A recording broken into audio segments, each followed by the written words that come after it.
ভাবি আমাকে সবসময় সাজায়, তো আজকে ভাবলাম একটু নিজেই আইব্রোটা করে নি। যাই হোক, ভাবি এতক্ষণ আমার ফেসিয়াল করেছে, সবাই দেখতে পাচ্ছ, অনেক কিছু করলাম, কারণ পুজোর আগে একটু তো নিজেকে মেনটেন করতেই হবে। তো সবাইকে বলবো সবাই তাড়াতাড়ি চলে এসো, যারা আমার বোরহাট এরিয়ার লোকজন আছো, তো বর্তমানে আরো যারা রয়েছে সবাই চলে এসো। ভাবির পার্লারে হেয়ার স্পা, ফেসিয়াল, বিভিন্ন রকম ফেসিয়াল এখন এসছে, সেগুলো সত্যি সুন্দর করে করতে চাও তো চলে এসো, তোমরা খুব ভালো রেজাল্ট পাবে।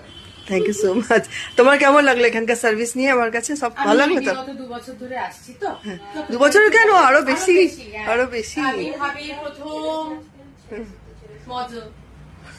প্রথম মডেল 100 বার, হ্যাঁ প্রথম মডেল মীরাবাই। শুধু 2 বছর না, মানে যবে থেকেই পার্লার হয়েছে আমি তবে থেকেই ভাবির কাছে আসি। আর আমার অ্যাকচুয়ালি আমি খুব বেশি যে সারা বছর কিছু মেনটেন করি এটা সত্যি হয় না, কাজের জন্য হয় না, কিন্তু ভাবিও মাঝে মাঝে জোর করে না